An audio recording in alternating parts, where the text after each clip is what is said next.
Salut tout le monde, c'est Cynthia, j'espère que vous allez bien. Aujourd'hui, exceptionnellement, on va pas parler de maquillage, de beauté et tout ça. J'avais envie de vous faire une vidéo sur l'organisation, ça fait déjà quelques années que j'y pense en fait. Je trouvais que la rentrée c'était le moment idéal pour vous donner toutes mes petites astuces, vous parler de mes outils préférés pour m'organiser et tout ça. Parce qu'en fait, l'organisation, quand on y pense, ça concerne vraiment tout le monde, que vous soyez étudiante, mère de famille, employé, vraiment tout le monde a besoin de bien s'organiser. En tout cas, moi je trouve que c'est comme ça qu'on a moins de stress dans sa vie et qu'on arrive à maximiser notre temps. Donc que vous soyez vraiment beginner au niveau de l'organisation ou que vous ayez un système qui vous convient depuis quelques années, j'espère quand même que la vidéo d'aujourd'hui va vous apprendre quelques petits trucs. En préparant cette vidéo-ci, j'ai dû trier un petit peu mes idées parce que j'avais vraiment beaucoup de choses à vous dire. Et en faisant un peu d'ordre dans ma tête, si on veut, je me suis rendu compte que pour moi, il y avait vraiment deux types d'organisation qui existaient. Premièrement, il y a l'organisation temporelle qu'on va appeler, donc tout ce qui a rapport avec la gestion de votre emploi du temps. Et deuxièmement, il y a l'organisation spatiale que je vais vous parler plus dans la deuxième portion de la vidéo. Donc ça, c'est tout ce qui concerne en fait l'organisation de vos biens, donc soit au bureau, à la maison. Donc dans l'organisation temporelle, l'outil de base numéro 1 pour moi, celui que tout le monde devrait avoir et que pas mal tout le monde a, vous le connaissez déjà, c'est un agenda. En fait, c'est pas compliqué. Si vous avez pas un agenda, c'est parce qu'il y a quelqu'un qui en a un pour vous. Peut-être que vous êtes un enfant puis que c'est vos parents qui gèrent vos rendez-vous pour vous. Peut-être que vous avez un chum qui est pas organisé, qui a pas d'agenda et vous êtes la blonde qui va gérer son emploi du temps. L'agenda, c'est vraiment l'outil numéro 1 pour la gestion du temps, que ce soit au travail, à l'école, dans votre vie personnelle et tout ça. L'agenda, il y a deux types de personnes. Il y a la team papier et la team électronique. J'ai longtemps été dans la team papier. J'achetais toujours ces petits agendas-là à 10$, genre chez Renaud-Bré. J'ai trouvé juste comme vraiment pratico-pratique, mais c'est vrai que c'était un petit peu brouillon mon affaire. Je pense qu'en ayant connu l'agenda scolaire pendant plusieurs années, c'était naturel pour moi de continuer avec ce format-là, mais maintenant j'y trouve plusieurs désavantages. Ce que j'aime moins de l'agenda papier en fait, c'est qu'il faut toujours penser à l'emmener et ça prend un peu de place dans la sacoche. Moi j'en ai un mini, mais je connais beaucoup de filles qui traînent des gros agendas. Tandis qu'un agenda web, ben vous l'avez dans votre téléphone et je suis pas mal sûre que vous partez jamais de la maison sans votre téléphone, tout comme moi. Donc c'est vraiment un gros avantage de l'agenda électronique selon moi. Je l'ai accessible en tout temps. En fait, ça synchronise de mon cell à mon ordi et vice versa. Donc peu importe où je suis, j'ai toujours mes données à jour. Un autre gros avantage d'avoir son agenda ici, c'est qu'on peut le partager instantanément avec d'autres personnes. Donc ça peut être vraiment pratique si vous travaillez sur un projet d'école avec d'autres personnes. Donc maintenant que la transition est faite, que j'utilise plus du tout mon petit agenda papier, je vais vous montrer quelle application j'utilise. Vous la connaissez sûrement, c'est très populaire, mais croyez-le ou non, je ne connaissais pas Google Agenda il y a 2 ans. C'est vraiment terrible, je le sais. Alors si vous êtes dans la même situation que moi, je voulais vous partager Google Agenda parce que pour moi, c'est le meilleur calendrier au monde. There, I said it. Sérieusement, Google Agenda, c'est ma vie. En fait, c'est un peu la même chose que le calendrier sur Apple et ça se synchronise même. Mais moi, je trouve que ça, c'est vraiment l'application la plus complète, la plus claire. Je vais vous le laisser découvrir un peu si vous connaissiez pas déjà, mais ce que j'aime, c'est qu'on peut avoir vraiment une bonne vue d'ensemble de sa journée. Il y a même un petit curseur qui descend pour indiquer l'heure qu'on est. Donc, vous voyez vraiment si vous êtes en retard sur des tâches, ça c'est vraiment bien. Vous remarquerez aussi que j'utilise différents codes de couleurs. Ça, c'est un truc d'organisation super basic, mais super important qui marche très bien. En fait, j'ai juste choisi une couleur pour tous les secteurs d'activité que j'ai. Donc, par exemple, tout ce qui est en rouge, c'est par rapport à YouTube. En rose, c'est tout ce qui a rapport avec mon blog. En orange, c'est mes contrats de maquilleuse. Donc, par exemple, demain, on voit que j'ai des cours au manoir. Le jaune, moi, j'ai décidé que ça serait le social. Le vert, les commissions. Le vert foncé, les événements. Donc, j'ai tout un système comme ça que je connais maintenant par cœur. Mais au début, vous pouvez vous faire une petite fiche de notes, là. C'est très simple. Donc, bref, tous mes rendez-vous ou mes choses à accomplir vraiment à une date fixe, je les mets comme ça avec des carrés. Et si c'est des mini tâches, en fait des choses que je dois faire dans la journée, ben il y a une option pour ça aussi, c'est comme des rappels qui appellent, donc c'est les petits trucs bleus. Ce que j'aime vraiment avec les rappels, c'est que si vous les cochez pas, ils vont se reporter automatiquement le lendemain, donc vous n'allez jamais oublier ou perdre de vue des choses que vous avez à faire. Donc c'est mon petit survol de Google Agenda. Moi c'est sûr que au fur et à mesure je vais ajouter des choses dedans, mais j'aime vraiment ça le week-end, prendre juste comme un petit moment puis planifier comme du monde ma semaine à venir. Le week-end c'est aussi le moment où je vais préparer mes futures vidéos, des choses comme ça, donc pour moi ça me fait vraiment comme une bonne vue d'ensemble de qu'est-ce qui s'en vient la semaine prochaine. Et quand je vais avoir des espaces libres, en fait je vais me les réserver pour du temps personnel, sinon mon agenda va se remplir de trucs professionnels. Un petit truc que j'ai appris avec le temps, que je peux vous donner en passant, j'avais appris ça sur la chaîne de mon amie Alexandra, je vais vous mettre son lien à quelque part ici, c'était qu'en fait les beginners en organisation organisaient leur emploi du temps par matin, après-midi, soir. Quand vous commencez à être un peu plus expérimenté, un peu plus en contrôle de votre horaire, vous allez pouvez vous céduler des trucs par heure. Donc là, ça fait plus de sens, c'est comme ça que la majorité des gens fonctionnent. Mais Alexandra, dans sa vidéo, disait que, par exemple, les présidents, eux autres, ils fonctionnent à la minute. C'est pas fou, hein, parce que quand on y pense, on a le même nombre d'heures dans une journée que Beyoncé, Barack Obama, toutes ces grandes personnes-là. Donc comment ça se fait que nous, on procrastine, on n'est pas capable d'être efficace et tout ça? Ben c'est dur, mais ça demande une certaine rigueur et il faut se booker des choses un peu plus, pas serrées, mais en fait calculer le nombre de temps que chaque tâche prend. Je pense que c'est vraiment un bon truc si vous avez de la misère à vous organiser et que vous vous éparpillez trop. Des fois qu'on voit qu'on a une longue liste de choses à faire, c'est décourageant au premier coup d'œil, mais si on se met, tiens, ça en réalité ça prend juste 15 minutes, ça prend juste 10 minutes, ça va me prendre 1 heure max. Là en fait tu vas être capable de prioriser qu'est-ce que tu as à faire dans une journée, puis tu vas te rendre compte qu'il y a plein de tâches que dans le fond ça te stressait, mais ça se fait vraiment très facilement, très rapidement. Une tendance depuis quelques années, c'est en fait un journal / agenda. Vous pouvez vraiment personnaliser ça comme vous voulez, en fait c'est tout le but. C'est le bullet journal, communément appelé le bugeot. Personnellement c'est pas un outil que j'utilise parce que je trouve que c'est pas un outil efficace, c'est pas un outil qui permet de gagner du temps, c'est vraiment plus un moment pour soi. J'ai l'impression, celles qui aiment ça, dessiner, personnaliser, créer, vont vraiment triper sur le concept, donc je voulais juste en glisser un mot, peut-être que c'est un agenda qui va fonctionner pour vous, mais il faut juste garder en tête que c'est un agenda qu'on crée soi-même, donc tout écrire, les petites cases, les jours de la semaine et tout ça. Moi je trouve ça trop long, je trouve le concept beau, mais c'était mon avis sur le bugeot. Je vais être sincère avec vous, parfois il y a des moments où je suis plus désorganisée dans ma vie, comme par exemple dans la période du temps des fêtes, j'ai moins de choses, c'est plus comme du social, des visites dans la famille, tout ça, donc je regarde pas vraiment souvent mon Google Agenda parce que je sais pas mal par cœur mon horaire. Donc là quand c'est comme la reprise du travail, je trouve ça un peu plus difficile, des fois je suis juste rendue comme lazy puis désorganisée un peu. Donc ce que je fais à ce moment-là, au lieu d'utiliser Google Agenda, c'est que j'ai vraiment besoin en fait d'écrire, donc je me sors des idées sur une feuille. Je me suis même fait l'année passée une espèce de planner qui est un petit peu aussi du développement personnel parce que j'ai des petites notes dedans, genre la citation de la journée, la gratitude du jour, des choses comme ça, mais moi je trouve ça vraiment le fun. Par contre là-dedans je vais mettre le plus important en haut, donc les top 3 tâches que je veux accomplir. C'est quoi les 3 choses aujourd'hui que je veux faire qui vont me rendre fière, qui vont me rendre heureuse d'avoir fait ça. Et ensuite j'ai une place pour faire comme une liste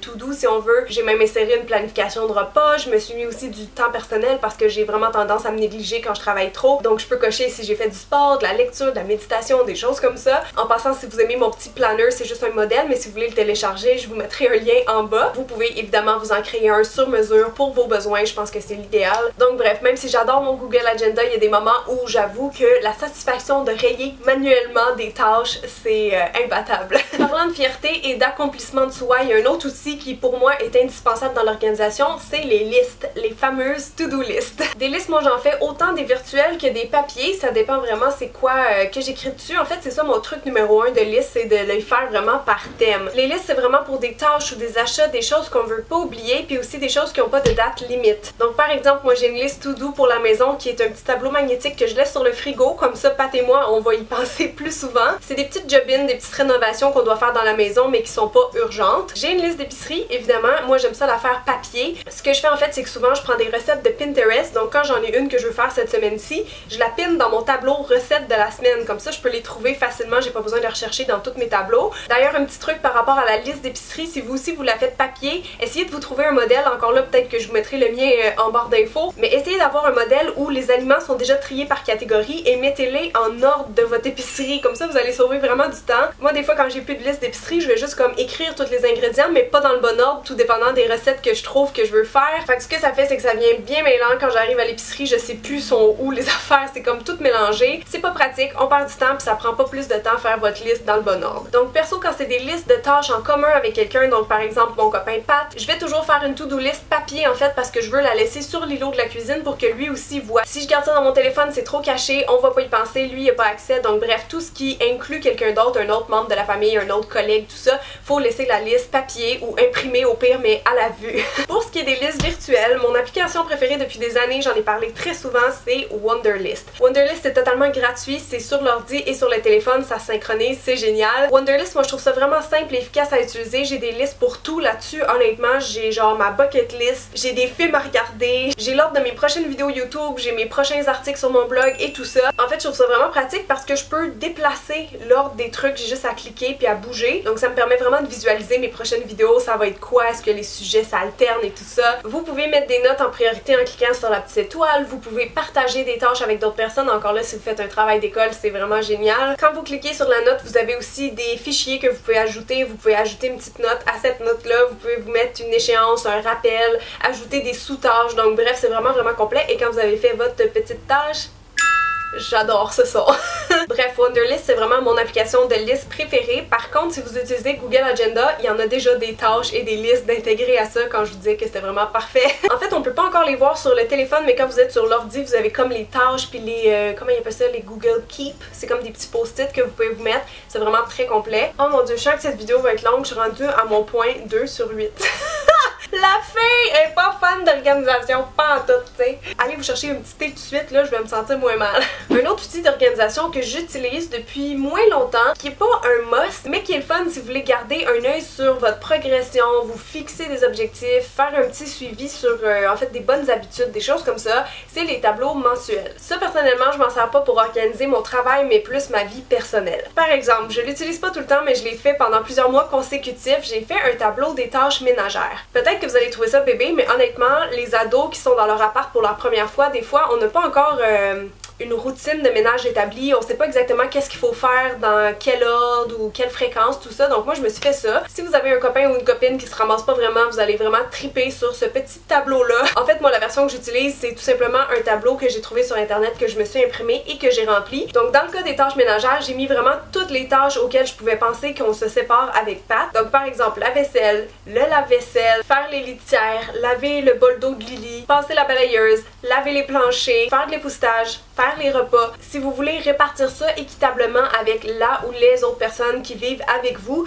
je trouve que c'est la meilleure affaire honnêtement parce que ça met vraiment les choses en perspective parce qu'en fait, vous allez vous trouver une couleur chacun et à chaque fois que vous accomplissez une tâche, tout simplement, vous venez comme rayer la journée avec la tâche. Donc dans le fond, ça donne un bon aperçu à la fin du mois qui en fait plus dans l'appart ou dans la maison, sur quel point on doit s'améliorer dans un certain sens parce que vous pouvez aussi vous mettre une fréquence. Si vous voulez laver vos draps, je sais pas, 2 fois par mois, vous pouvez vous l'indiquer aussi au bout de la rangée. Comme ça, vous allez voir si ça a été fait 2 fois par mois. Donc je vais vous partager ce petit outil-là parce que je pense que pas beaucoup de gens l'utilisent, mais ça peut être vraiment pratique. Surtout si vous êtes en maison avec des enfants que vous voulez les faire participer dans les tâches, là, ça peut être vraiment une bonne façon d'impliquer un peu plus les autres si vous êtes la personne qui fait le plus de choses dans la maison. Donc les tableaux mensuels comme ça, quand ça implique d'autres personnes, laissez-les sur votre frigo. Tu sais, c'est un air commun. Je veux dire, tout le monde va aller dans le frigo, donc tout le monde va voir la liste de choses à faire. Donc vous pouvez vraiment le faire à toutes les sauces. Laissez votre imagination partir. Ça peut être pour le sport, pour des bonnes habitudes de vie. Quand c'est les résolutions en janvier, là, les gens ont besoin d'un outil parfois pour se garder motivé, ben c'est vraiment le fun ça, parce qu'en fait à chaque jour que vous allez pas avoir colorié votre petite case, vous allez comme vous sentir un peu mal, fait que c'est juste comme un outil vraiment motivant je trouve pour maintenir des bonnes habitudes, voir sa progression dans 1001 domaines. Donc bref, ça c'était la petite parenthèse sur les tableaux mensuels. Ensuite, le dernier outil que tout le monde se sert pour la gestion temporelle, c'est les petites notes. Ce que j'ai longtemps fait personnellement, c'était de récupérer du papier, donc des anciennes feuilles de papier, il y a toujours un côté qui est blanc, ben c'est ça, tu peux juste comme découper au lieu de toujours aller acheter des bloc-notes, c'est plus, comment dire, écologique et économique. Mais le problème avec ces petites notes-là, c'est que je finissais toujours, mais toujours par les perdre. Genre, quelqu'un t'appelle, te donne un numéro important, fait que là, je me mettais à le noter sur un petit papier, puis ça arrivait très souvent que je perdais les contacts de la personne, malheureusement. Donc, je pense qu'en ce sens-là, si vous utilisez des post-it, c'est déjà un peu mieux parce que vous pouvez les accrocher à un endroit que vous allez souvent, par exemple, votre ordinateur. Vous savez, juste pour faire un petit reminder, des petits suivis que vous devez faire avec quelqu'un, ça, c'est vraiment l'outil idéal de les mettre visuellement comme ça dans votre espace de travail. Moi, ce que je fais en fait maintenant, au lieu d'utiliser des petites notes, c'est que j'utilise des carnets. On a toutes 50 millions de carnets à la maison qu'on a reçus en cadeau ou qu'on s'est acheté parce qu'on le trouvait super cute chez Indigo, mais honnêtement, ça sert absolument à rien d'avoir 50 carnets dans la maison. Je me suis débarrassée de plusieurs carnets, mais mes préférés, ceux que je garde, je leur ai toutes donné une fonction. Avant, je sais pas si vous êtes comme moi, mais j'avais tendance à prendre un cahier puis mettre vraiment des notes variées là-dedans. Mais là, après, ça vient l'enfer de s'y retrouver parce que j'avais des notes de comptabilité, j'avais des numéros de téléphone, j'avais des projets, des rêves, des accomplissements. C'est vraiment le bordel. Donc, j'ai choisi un thème par carnet. Et là, c'est très facile quand je suis à mon bureau, je vois tout de suite, ah, ça c'est mon carnet de comptabilité, ça c'est mon carnet pour les projets de la maison, ça c'est l'autre pour le jardinage. Bref, j'en ai vraiment pour toutes les sphères de ma vie en fait. Ça aide vraiment à compartimenter ses idées et évidemment ne pas les perdre.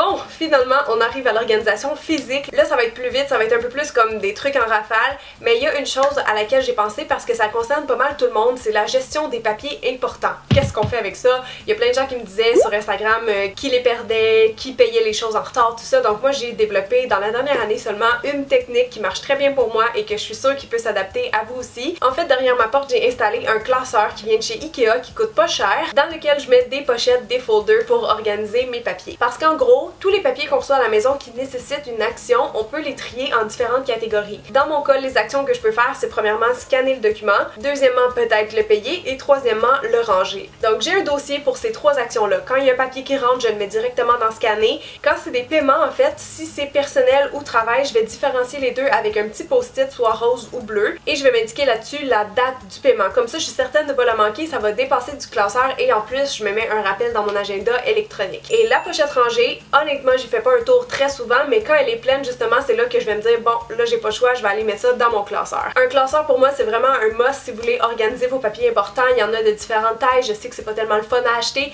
mais ça organise tellement bien les papiers, puis il y a tellement de papiers qu'on doit garder longtemps dans une vie que s'ils sont mal organisés, que vous les perdez, genre dans le temps des impôts, tout ça, là, vous allez tellement vous en vouloir, mais ça prend pas de temps. Vous prenez votre pochette quand elle est pleine à ranger et quand vous arrivez devant votre classeur, ben, c'est super simple parce que c'est identifié, mettons, personnel, travail, école, et vous avez toutes des pochettes identifiées, donc vous savez où ce que ça va, vous avez même pas à vous casser la tête. Deuxièmement, un outil qui risque vraiment de vous intéresser, c'est les organisateurs de sacoches. Il y a pas beaucoup de gens qui ont ça dans mon entourage, pourtant quand on se met à utiliser ça après, on veut plus revenir en arrière parce que ça permet tellement de sauver du temps. L'affaire avec les femmes, c'est qu'on a plein de sacoches, on aime ça changer de sac un peu tous les jours ou à toutes les semaines, mais je suis sûre que vous êtes comme moi, des fois vous avez des matins pressés, puis là faut comme tout transférer d'une sacoche à l'autre, puis c'est facile d'oublier genre sa carte d'autobus, ses clés, son téléphone. Donc les organisateurs de sacoches sont là pour ça, vous mettez tout ce que vous avez toujours besoin de trimballer avec vous là-dedans et on a juste à le prendre par les petites poignées, le mettre dans l'autre sac et c'est réglé. Donc au bout du compte, ça vous permet vraiment de moins stresser, de rien oublier et de gagner du temps. Un autre petit truc qu'on entend très souvent mais qui est encore valable, si vous voulez dormir plus le matin,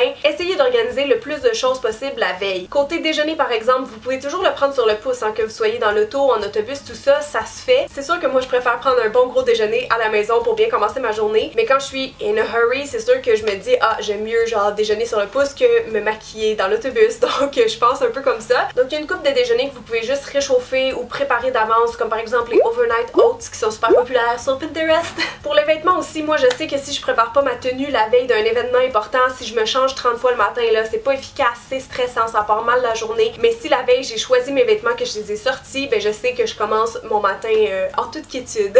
Dernier petit conseil que je peux vous donner, qu'on pense peut-être moins souvent, c'est de sortir ses produits de maquillage la veille. Ça fait toute une différence. Au lieu de fouiller dans tous vos tiroirs, toutes vos affaires, parce que je suis sûre que si vous êtes abonné à ma chaîne, vous avez une pas pire collection de maquillage. En fait, on s'en rend pas compte, mais on perd beaucoup de temps à chercher dans sa collection. Donc s'il y a des produits que vous utilisez vraiment à tous les jours, mettez-les sur votre table de maquillage. Moi j'aime bien ce petit organisateur là transparent que j'ai trouvé au Dollarama, ça coûte rien, puis il y a différents formats dedans, donc ça peut tenir vraiment tous les produits de maquillage différents. Donc mettez là-dedans votre recours de cils, votre mascara, votre crayon à sourcils préféré, et quand vous allez arriver pour vous maquiller le matin, vous allez sauver tellement de temps. Finalement, mon quatrième et dernier point dans l'organisation spatiale, en fait ça aurait pu être mon premier, c'est de declutter, de faire un gros ménage chez vous. En fait c'est très simple à comprendre, mais moins de bébelles, moins de gestion. Le minimalisme, c'est un courant qui consiste à se débarrasser de tous les objets qui nous rendent plus heureux ou qui sont pas utiles. Un truc que je peux vous donner quand vous allez faire ce fameux gros ménage, en fait vous pouvez en faire très souvent dans l'année, hein, mais c'est quelque chose que je faisais déjà à l'appartement. Une tradition que j'ai continuée ici à la maison, c'est d'avoir en fait un bac d'objets à donner dans l'entrée. Comme ça, à chaque fois qu'il y a quelqu'un qui vient chez vous, que ce soit des amis, de la famille, tout ça, vous pouvez leur proposer. En fait, vous allez jamais l'oublier parce que c'est à côté de la porte. Ça se peut qu'il y ait de la bouffe là-dedans, des vieux vêtements, des DVD, des jeux, n'importe quoi. Tu sais, comme on dit, le malheur des uns fait le bonheur des autres, je le crois pour de vrai. Donc offrez-leur, on sait jamais quand eux pourraient avoir besoin de petits trucs que pour vous c'est plus utile. Et si après un mois, ça n'a pas bougé, tout est encore là, allez porter ça dans un centre de dons comme Renaissance. Donc voilà tout le monde, c'était mes petites notes prises dans mon cahier YouTube. J'espère que vous avez apprécié. Je suis certainement pas parfaite au niveau de l'organisation, mais je juge qu'après plusieurs années comme travailleur autonome, j'ai développé quand même pas mal de petits trucs pour être plus organisée dans mon travail, mais aussi dans la maison. Donc j'espère que vous allez retenir des astuces de cette vidéo-là. Je suis désolée si elle était très longue. Au moins, si ça a été pertinent, ben tant mieux, ça sera pas du temps perdu négativement. Alors si vous avez aimé la vidéo, encouragez-moi en faisant un petit thumbs up. Vous pouvez aussi vous abonner, c'est gratuit. Et sur ce, moi j'ai super hâte de lire vos commentaires. Je vous fais des gros bisous et je vous dis à très bientôt. Bye!